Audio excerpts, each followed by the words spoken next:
Hello everyone and welcome to another hunt footage episode. Early August, it is a weekend evening. It's gloriously sunny, as you can probably see. I should probably point out I'm driving on a farm track, so I'm not on the roads, hence I can do some recording at the same time. We're on our way to go and sit in a two-man wooden high seat. There's just the one of us today though, and hopefully see if we can't score a fallow pricket or two.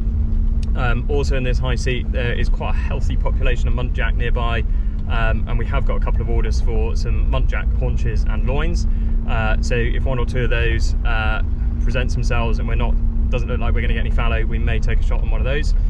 Anyway, hope you enjoy this episode, and at the end please don't forget to comment, like, and most importantly subscribe. Thanks very much. This is going to be our high seat for the evening. Lovely view down here.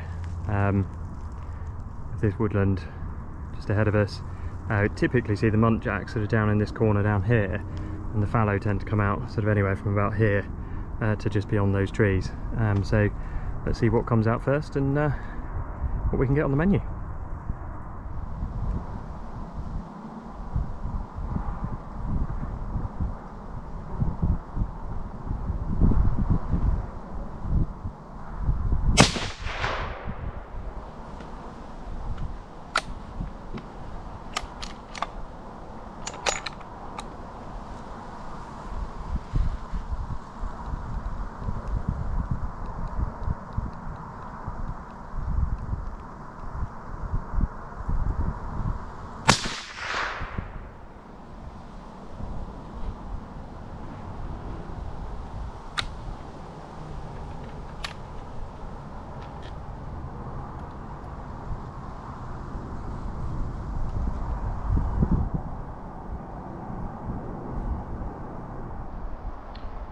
Just had a pair of muntjac out of this high seat here. There's a muntjac buck just on the edge of the wood there, so I shot him first. Didn't realise, couldn't see just on this dip there was a doe as well, so she ran out just towards the edge of the wood there, and then just managed to shoot her as well. So let's go over and see what we've got. So on our way over to pick up our two muntjac, we noticed quite a bit of commotion in the woodlands to our right, and there was a large bachelor herd of fallow, so quite a lot of prickets and a few big bucks in there as well, making a swift exit from the woodland out into this arable field you can see in front of us. It turns out they were being chased by a dog and a dog walker, so hence they were coming out pretty quickly onto this field, but also they didn't really hang around. I did think at one point we'd managed to get a shot of them if they settled in the field, but they weren't having any of it. You'll see them come into shot in just a second on the right hand side. They basically run all the way across the field up to the hedgerow in the distance, and they pass that crest of the hill there. We did, once they'd sort of disappeared from view, did sort of stalk up the edge of the hedge to see if they'd perhaps settled beyond the crest of the hill, but they hadn't. They actually legged it all the way to another bit of woodland further on in the distance. It was probably sort of, I don't know, 20 minutes, half an hour from this point to the point of us coming back to our muntjac, in which time we'd actually found some foxes had made use of the carcasses.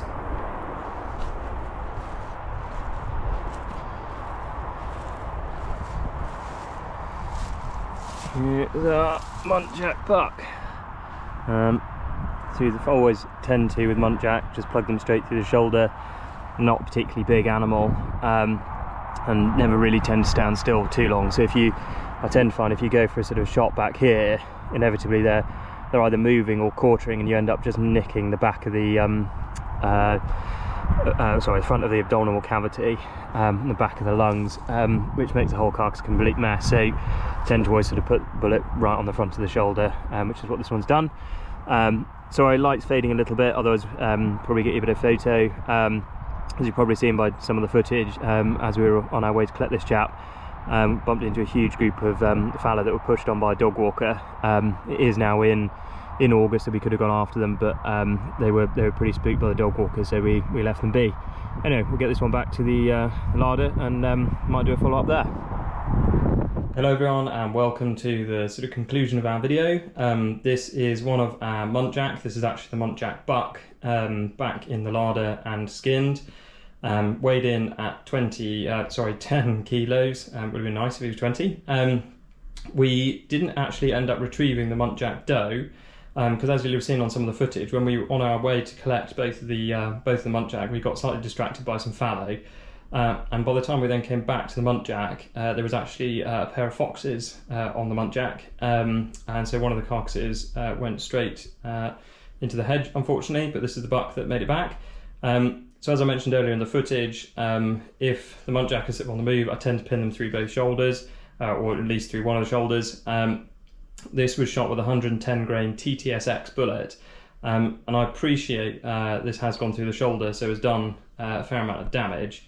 But sort of entrance wound through the shoulder here, and then this is what we were referring to on one of the earlier videos about blood meat and bruising and stuff with the faster, lighter 110 grain TTSX bullets, and you can just see all of that bruising that extends right across the rib cage, and a huge amount of blood meat. For those of you that are using 243s and 2506s and sort of faster calibers like that, you might sort of think that's perfectly normal and perfectly acceptable, but for me, with a 308 sort of heavy, slow bullet, and that's why I tend to use that caliber, that's not really a kind of ideal result for me, and so that's why we're starting to experiment with slightly heavier bullets again. Anyway, hope you enjoyed this footage. Sorry if that last bit was slightly more graphic than you're anticipating. Anyway, hope you can join us on the next one, and as per usual, please like, comment and subscribe.